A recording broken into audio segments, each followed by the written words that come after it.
The Drift's end wasn't the kind of establishment that advertised itself. Tucked between a spent fuel depot and a parts graveyard on the rim of civilized space, it existed primarily to prove that when sentient beings had nothing better to do, they would inevitably gather somewhere to complain about their circumstances while making them worse through poor decisions and cheaper alcohol. Tonight's crowd represented the usual suspects. A cluster of Keith officers nursed their drinks with the grim satisfaction of professional soldiers who'd discovered that eternal warfare was surprisingly tedious. The Voss delegation had claimed the corner booth, their forearms gesticulating wildly as they calculated profit margins on theoretical salvage operations. At the bar's far end, 3 dry philosophers contemplated their beverages with the intensity typically reserved for the nature of existence itself, which, knowing the dry, they probably were. And then there was the human. The Terran sat at the center of the bar like a conversational black hole, drawing increasingly incredulous stares while displaying all the emotional range of someone reading shipping manifests. This was not, the narrator felt compelled to note, entirely inaccurate. "You cannot be serious," rumbled Thek's commander Vokrim, his chitinous plates clicking with agitation. The Keth officer leaned forward, his primary weapon's arms twitching with what passed for concern among his species. "The contested zone has claimed 14 vessels this rotation alone." 15, corrected Merchant Prime Zelka from her corner booth, not bothering to look up from her calculations. "The Freelancer Bright Tomorrow attempted passage yesterday morning, lasted approximately 4 minutes before encountering a dry proximity mine." She paused to input another figure. "Hull breach occurred at coordinates 774 Mark 6. Estimated salvage value, negligible." The human took a sip of something that smelled like industrial solvent, and probably was. 4 minutes? That's unfortunate. Poor route planning, I'd guess. The cantina fell silent except for the background hum of recycled air and the distant rumble of cargo haulers. Even the dry stopped contemplating their drinks. Route planning? The voice belonged to theorist Kindel, her translator crackling with the effort of conveying pure incredulity. "Friend who speaks strangely, the contested zone is not a trade route. It is a 3-dimensional battlefield spanning 40 cubic light hours, containing the concentrated military might of 3 separate stellar nations locked in perpetual warfare. Ships do not plan routes through it. They plan funerals instead. 3 stellar nations who've been shooting at each other for..." The human paused, apparently accessing some mental database. 37 years, 4 months, 16 days? Give or take. Exactly. Vokrim's mandibles clacked with emphasis. The hegemony's 4th Fleet maintains a constant blockade. Our automated defense grids are programmed to engage any vessel lacking proper Keth transponders. The Voss Corporate Guard deploys hunter-killer squadrons on randomized patrol patterns. And the dry. He gestured helplessly towards the philosophers. "We prefer artistic mine arrangements," Kindel supplied helpfully. "Each explosion is a meditation on the transient nature of matter and the futility of linear travel." "Right." The human nodded as if this made perfect sense. "So you've got overlapping fields of fire, randomized patrol patterns, and philosophical explosives. Sounds busy." Zelka looked up from her calculations with the expression of someone watching a traffic accident in slow motion. "Terran, in the past decade, exactly 0 vessels have successfully transited the contested zone. 0. The mathematical probability of survival approaches 1 in 14 million, the human interrupted, assuming random navigation and no real-time intelligence. But those are terrible assumptions. The cantina's atmosphere had shifted from casual interest to the sort of morbid fascination typically reserved for natural disasters. Even the background conversations had stopped, as various species gravitated toward the increasingly surreal discussion at the bar. Intelligence? Vokrim's translator emitted what might have been laughter if Keth possessed a sense of humor. What intelligence could possibly? Public military frequencies, the human said, signaling the bartender for another round. Tactical readouts, patrol schedules, weapons cycling intervals. You people broadcast everything in the clear. Half your commanders give running commentary during engagements. Security protocols forbid, Vokrim began. Commander Brechtal of the destroyer Righteous Vengeance has been providing color commentary on skirmish tactics for the past 6 months. The human continued. Very educational. Yesterday he spent 20 minutes explaining proper torpedo spread patterns while engaging a Voss cruiser. Zelka's secondary arms had stopped moving entirely. You monitor our tactical communications? I monitor everything. It's amazing what people will say when they think nobody's listening. The human drained their drink and stood, fishing credits from a worn cargo vest. Which brings me to my proposition. The word proposition caused a ripple of unease through the assembled crowd. In establishments like the Drift's End, propositions typically involved either significant quantities of money or significant quantities of violence, often both. 72 hours, the human announced, placing a data pad on the bar's scarred surface. I'll cross your contested zone in 72 hours. Standard transit, no special equipment, no military escort. Just me, my hauler, and whatever cargo I can fit in the hold. The silence stretched long enough for several species to question their understanding of Standard Galactic. That, said theorist Kindell finally, is not a proposition. That is an elaborate form of suicide. Maybe. The human shrugged. But I'm willing to back it with currency. 50,000 credits says I make it through alive and on schedule. The number hung in the air like an unexploded ordnance. 50,000 credits represented 6 months' wages for a cargo hauler, a respectable bribe for a customs official, or the down payment on a small moon with decent mineral rights. Vokrim's plates rattled with what passed for excitement among his species. You would wager 50,000 credits on an impossible transit. I would wager 50,000 credits on a routine delivery run that happens to cross disputed territory, the human corrected. Anyone interested in covering the bet?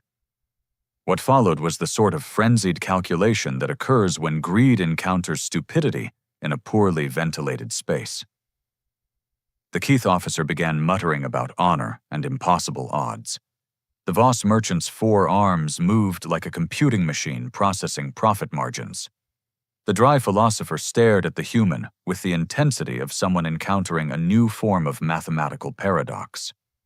The odds against survival are astronomical, Zelka said slowly.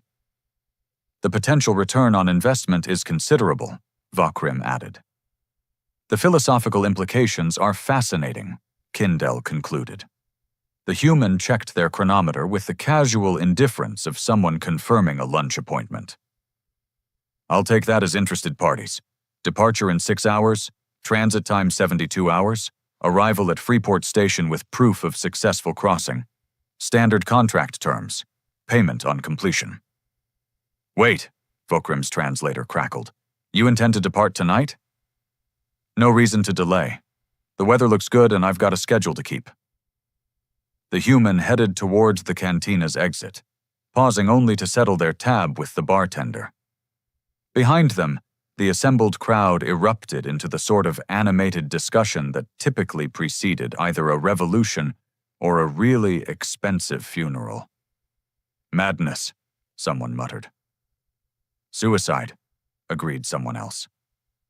Humans, concluded a third voice, as if that explained everything, which, the narrator reflected, it probably did.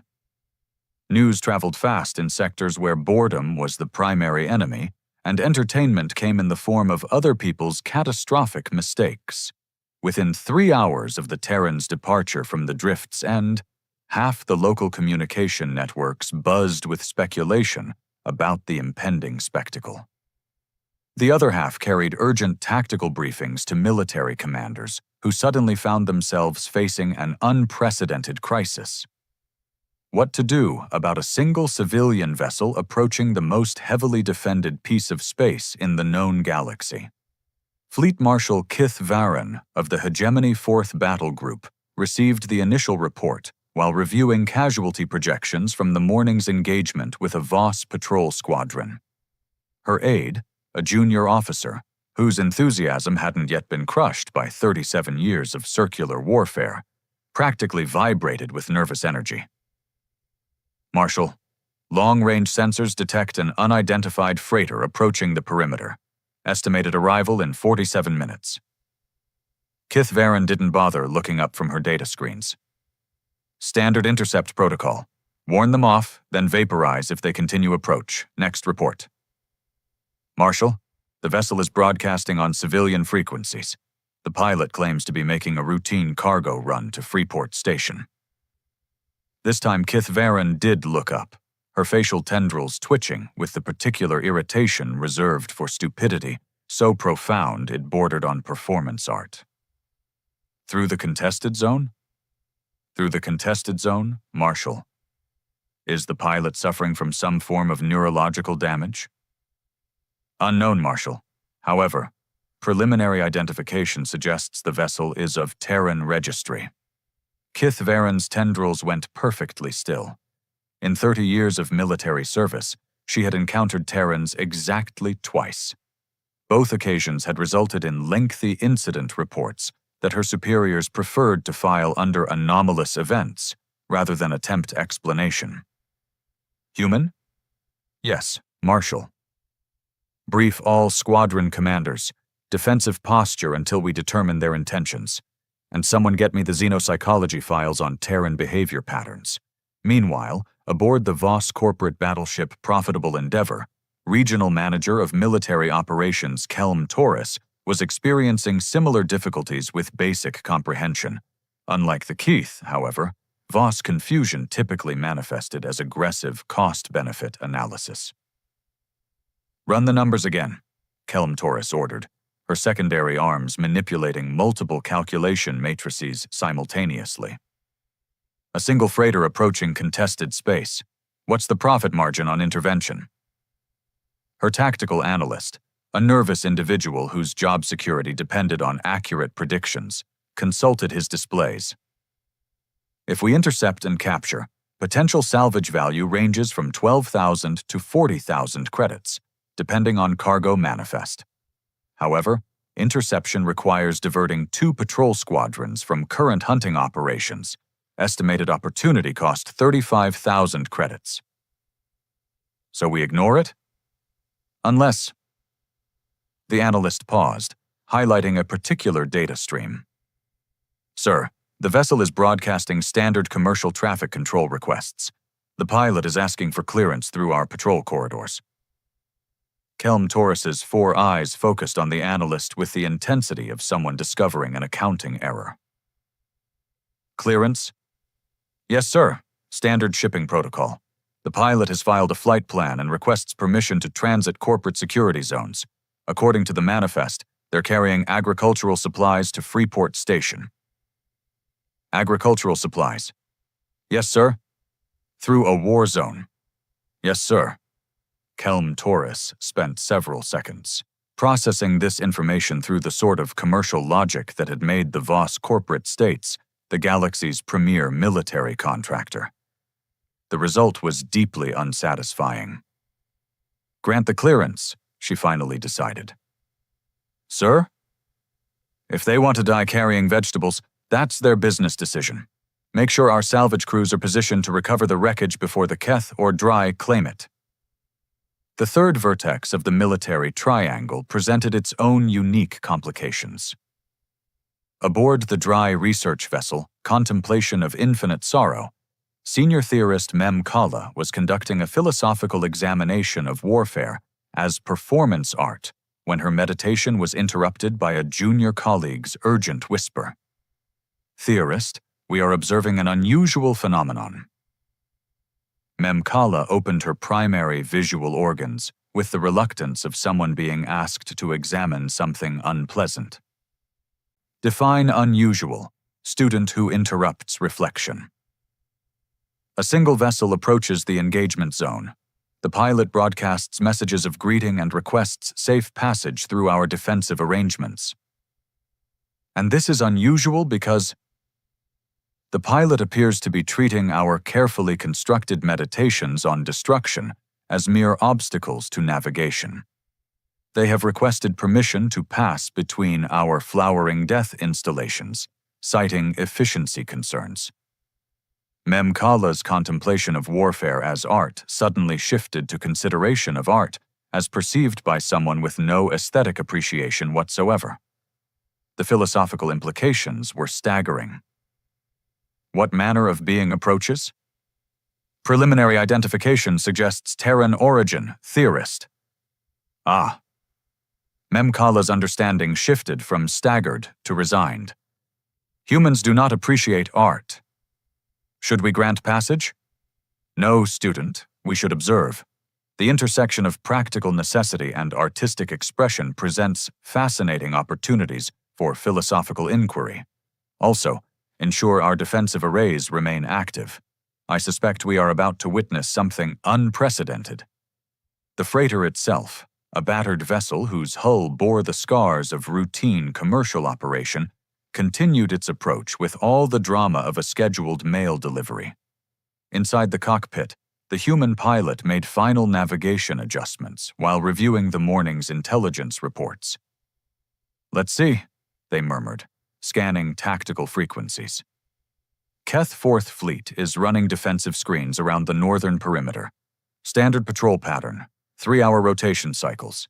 Voss corporate squadrons are conducting search and destroy operations in the central corridor, but they're avoiding the asteroid field because of insurance concerns. And the pilot paused to decode a particularly abstract tactical transmission that seemed to involve poetic descriptions of explosive choreography. The Dry have turned their minefields into some sort of artistic statement. Lovely. Communication requests began flooding. The freighter's systems as all 3 military forces attempted simultaneous contact. The human answered them in order of arrival. Terran vessel, this is Fleet Marshal Kith Varen of the Hegemony 4th Battle Group. You are approaching restricted military space. State your intentions. Good morning, Marshal. This is Captain Torres of the independent freighter Dancing Bear, requesting transit clearance through local space en route to Freeport Station.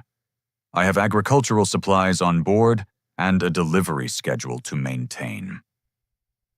The pause that followed contained enough stunned silence to power a small space station. Captain Torres, you are requesting passage through an active combat zone. Are you experiencing navigation system failure? Navigation systems are functioning normally, Marshal.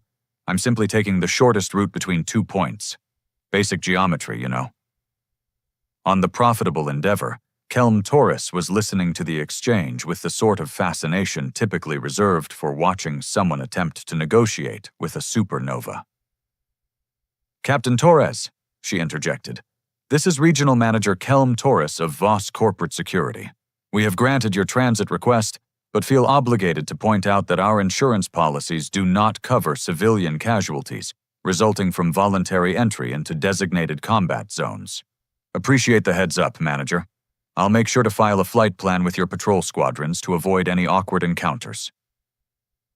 From the Dry vessel came a transmission so laden with philosophical complexity that the translator nearly overloaded. Being who flies among stars, you approach spaces where we have crafted monuments to the ephemeral nature of existence. Do you seek to commune with the artistic expression of controlled destruction? Not particularly, theorist. I'm just trying to get from point A to point B without bothering anyone. If you could point me toward the gaps in your, artistic arrangements, I'd be grateful. The 3 military commanders found themselves in the unprecedented position of coordinating responses to someone who treated their carefully maintained battlefield like a minor traffic inconvenience. Worse, the humans' polite requests for navigation assistance were forcing them to acknowledge each other's positions for the first time in years. Terran vessel, Marshal Kith Varen transmitted. Be advised that Voss patrol squadrons are conducting operations in grid sections 7 through 12. Recommend avoiding those areas. Appreciated, Marshal. Voss squadrons, this is Dancing Bear. Marshal Kith Varen suggests I give you some room to work. Any preferences on approach vectors? Manager Kelm Torres found herself actually coordinating with Keith forces. Dancing Bear, recommend approach via grid section 4. Our operations are concentrated in the central corridor. Dry vessels, the human continued. I understand you have defensive installations in the outer ring. Any suggestions? For safe passage. Theorist Memkala's response came after a long pause, filled with rapid consultation among her colleagues. Seeker of direct paths, our meditations on destruction are arranged in harmonic patterns.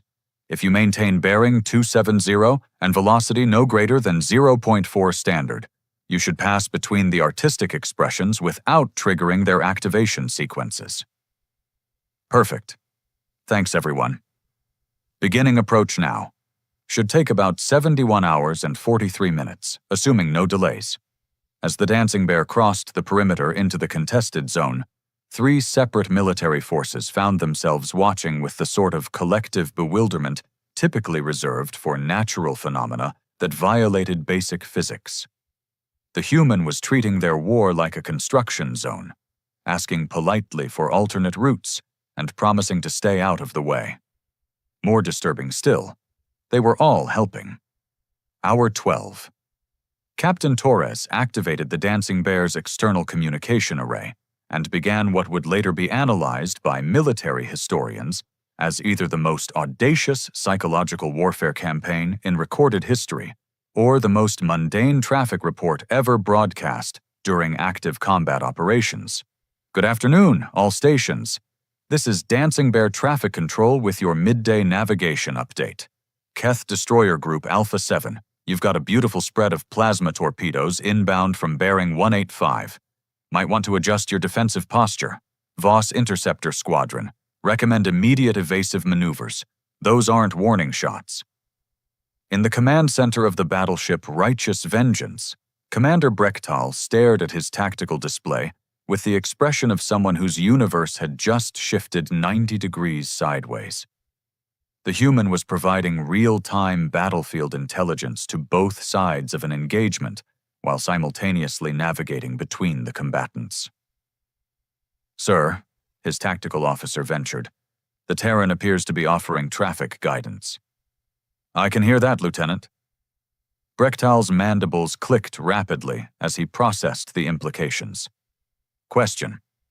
Is this some form of Terran military doctrine we haven't encountered? Unknown, sir. However, the navigation suggestions are tactically sound. This was, unfortunately, accurate.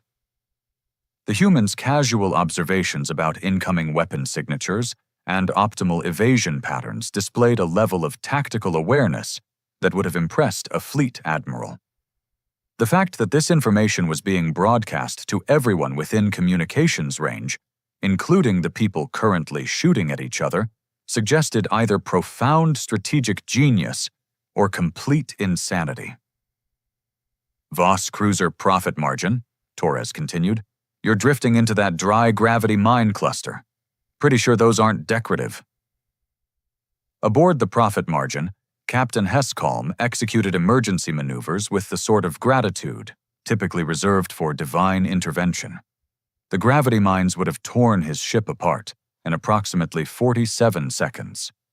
The human had warned him with 49 seconds to spare. Dancing Bear, he transmitted. This is Captain Heskalm. Appreciate the heads up. How did you identify the mine cluster? Standard sensor sweep, Captain.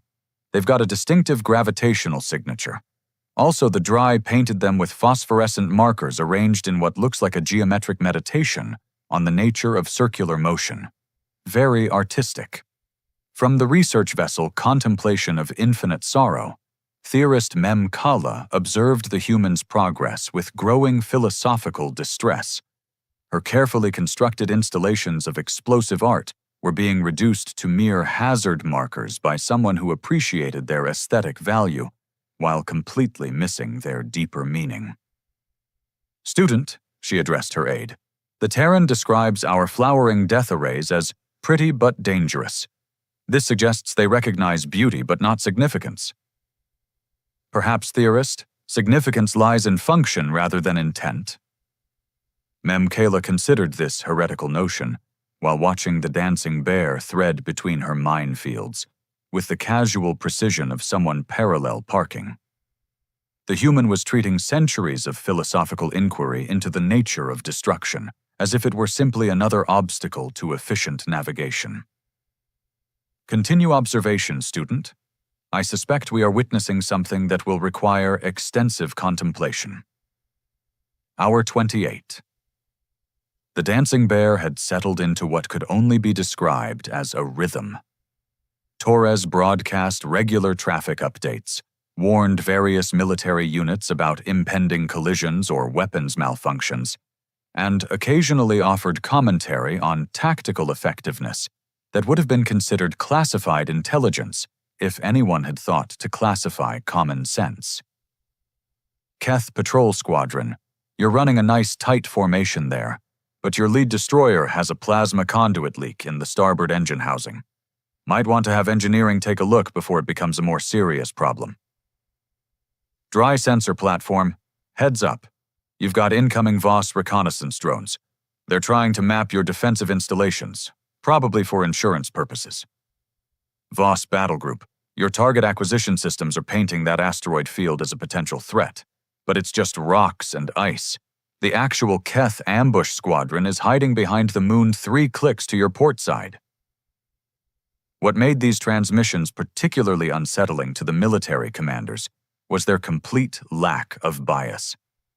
Torres warned Keth units about Voss attacks with the same casual efficiency as alerting Voss squadrons to Keth defensive positions.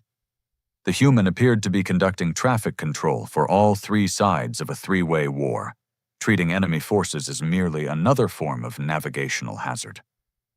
"Sir," reported the communications officer aboard the profitable Endeavor, "the Terran's intelligence updates are more accurate than our own tactical assessments." Manager Kelm Torres reviewed the morning's engagement reports with growing bewilderment. Every prediction the human had made about enemy movements had proven correct. Every warning about weapons malfunctions had been accurate. Every suggestion about optimal positioning had improved tactical outcomes for whoever was smart enough to listen. "Are we certain this isn't some form of advanced military intelligence operation?" "The vessel's registration shows standard commercial freighter. Cargo manifest lists agricultural products, spare parts, and personal correspondence. No military equipment or personnel." "And the pilot?" "Standard commercial operator's license. Previous employment includes asteroid mining, salvage operations, and independent cargo hauling. No military service record." Kelm Torres stared at the tactical display, where the dancing bear continued its leisurely transit through what should have been certain death. The human was 47 hours into the crossing and hadn't fired a single shot, deployed any defensive systems, or even bothered to raise shields during the 3 separate occasions when weapons fire had passed within a few hundred meters of the hull. Hour 55. Fleet Marshal Kith Varen was beginning to suspect that the situation had evolved beyond her training parameters. What had started as a routine interception of a suicidal civilian had become an impromptu ceasefire managed by someone who treated interstellar warfare like a particularly complex traffic intersection. "Marshal," her communications officer reported, "we're receiving coordination requests from Voss and Dry units." "Coordination requests?" "They want to synchronize patrol schedules with our operations to avoid interfering with the Terran's transit." Kith Varen's facial tendrils performed a complex pattern that her species reserved for moments when reality exceeded their vocabulary for describing it. 3 separate military forces, locked in perpetual combat for nearly 4 decades, were coordinating their movements to accommodate a single cargo hauler carrying vegetables and spare parts. "Marshal," the communications officer continued, "the Terran is requesting permission to broadcast a general navigation advisory." "Put it through." Torres's voice filled the command center with the sort of calm professionalism typically associated with air traffic controllers managing busy spaceports rather than combat pilots navigating active battlefields. "Attention all vessels, this is Dancing Bear with a general traffic advisory. We're approaching the final transit corridor in approximately 16 hours. Current navigation suggests optimal clearance if Keth units maintain defensive positions in grids 1 through 4, VOS operations concentrate on sectors 7 through 10, and dry installations remain in passive observation mode. This should provide adequate operational space for all parties while ensuring safe passage for civilian traffic." The pause that followed contained the sort of silence typically associated with profound revelations or complete mental breakdown. Questions? Comments? Anyone need clarification on optimal positioning? Hour 68. The Dancing Bear was 4 hours from the perimeter exit when Captain Torres made the transmission that would be studied by military academies across the galaxy for decades to come. "All stations, this is Dancing Bear. I'll be clearing your operational area shortly, but wanted to thank everyone for their cooperation. This has been one of the smoothest transit operations I've experienced in 15 years of commercial hauling. Professional conduct all around. Have a pleasant afternoon, and try not to blow each other up until I'm out of range." The humans signed off, leaving 3 separate military forces to contemplate what they had just witnessed. For 71 hours and 37 minutes, the contested zone had functioned as a civilized transportation corridor rather than a monument to perpetual warfare. Ships had moved in coordinated patterns, warnings had been shared between enemies, and nobody had died. All because someone had treated their war like a minor inconvenience that could be managed through polite traffic control. "Sir," the tactical officer aboard Righteous Vengeance ventured, "should we resume combat operations?" Commander Brechtal studied his displays, where VOS and dry units remained in their assigned positions, apparently awaiting confirmation that the civilian transit was complete. "Not yet, Lieutenant. I want to see how this ends." The Galactic Institute for Strategic Studies had convened emergency sessions before. Natural disasters, political upheavals, and the occasional discovery of extinct civilizations typically warranted such gatherings. But this was the first time in institutional memory that a single cargo delivery had prompted 3 separate committees, 4 academic conferences, and a complete revision of tactical doctrine across multiple species. Dr. Yenth Malar, Director of Applied Xenopsychology, addressed the assembled scholars with the weary tone of someone who had spent the past 6 months explaining the inexplicable. "Colleagues, we have now reviewed 17 hours of communication logs, tactical sensor data, and post-incident interviews with military personnel from all 3 factions involved in what historians are tentatively calling the Great Traffic Coordination Event. Our findings challenge fundamental assumptions about conflict resolution, tactical psychology, and the nature of human cognitive processes." In the front row, Professor Kelix Vor of the War College raised a skeptical appendage. "Director, with respect, we are discussing a single individual crossing disputed territory. How does this warrant institutional analysis?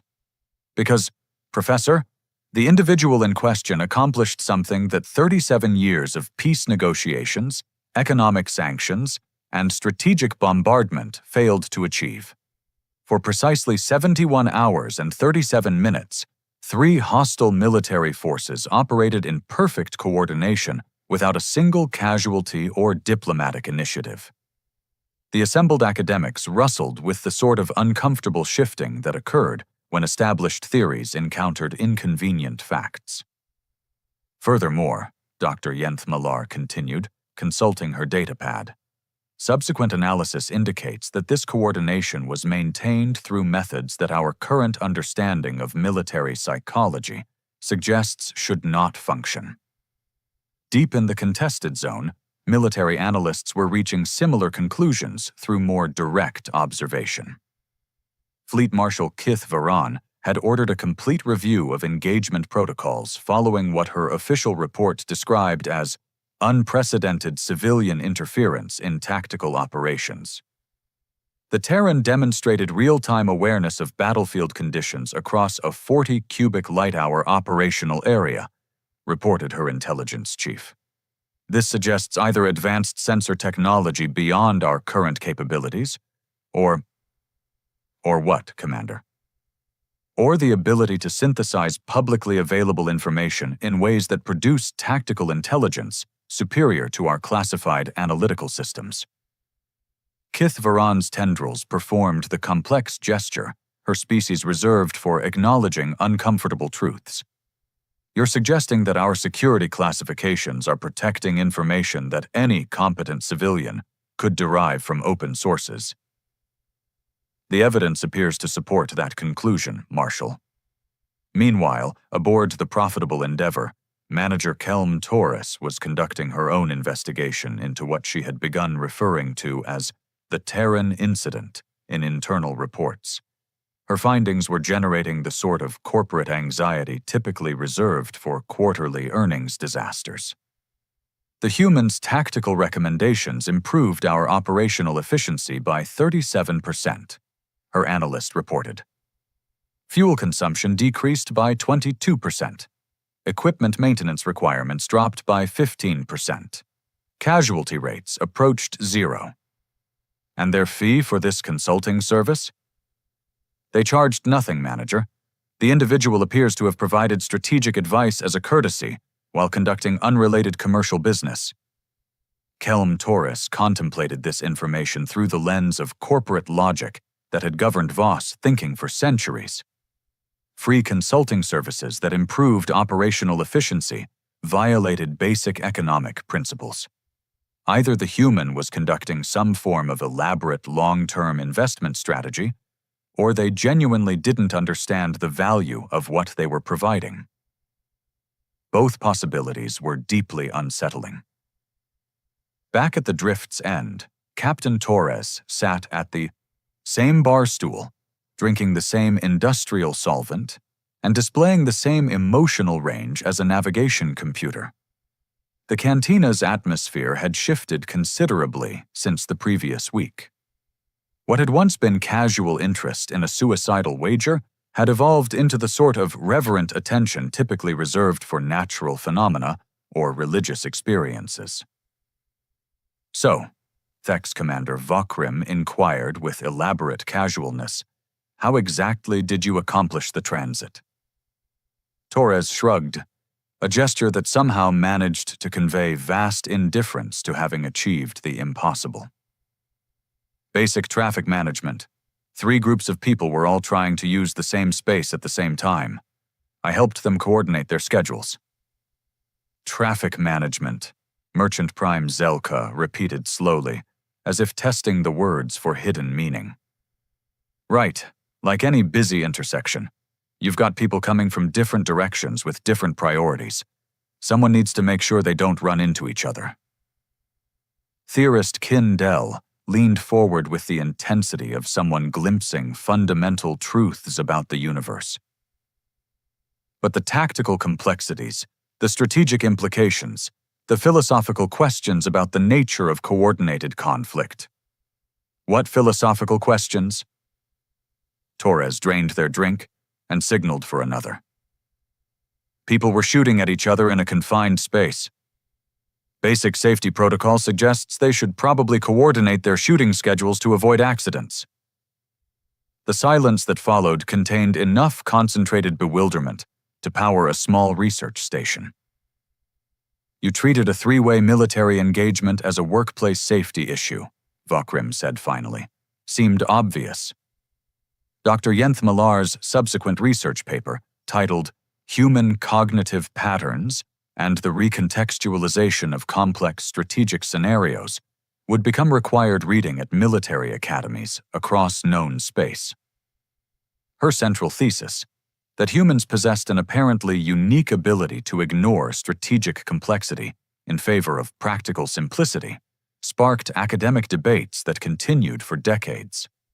The paper's conclusion, however, was considerably more disturbing than its thesis.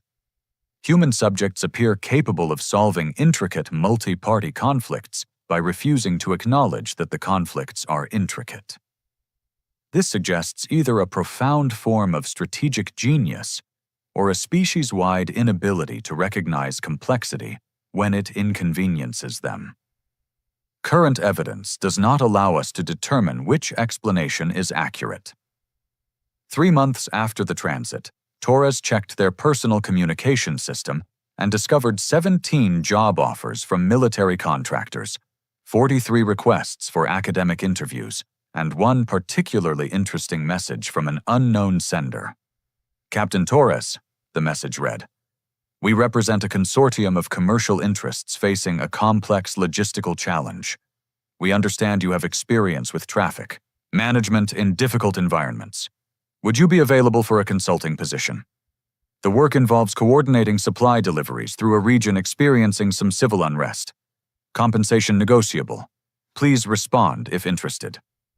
Torres studied the message for several seconds, cross-referenced the sender's credentials through public databases, and composed a brief reply.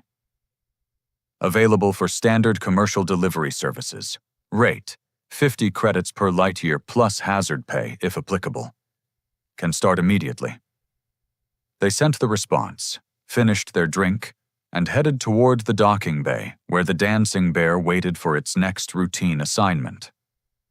Behind them, the Drift's End's patrons continued their ongoing analysis of human psychology, tactical doctrine, and the philosophical implications of treating warfare as a customer service problem.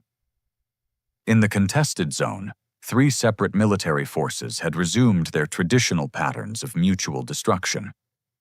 However, several commanders had quietly implemented new communication protocols based on observations from the Terran incident. Casualty rates had dropped significantly, operational efficiency had improved, and some of the more progressive tactical officers had begun experimenting with what they privately called traffic management doctrine. None of them were quite ready to acknowledge that their most significant strategic advancement in 4 decades had come from someone who treated their war like a minor inconvenience that could be solved through basic courtesy and common sense. That would have been too simple. And as Dr. Yenth Malar noted in her research, humans seemed to specialize in solutions that were simultaneously obvious and impossible, a combination that suggested either profound wisdom or cosmic-level obtuseness. The evidence, she concluded, supported both interpretations equally well.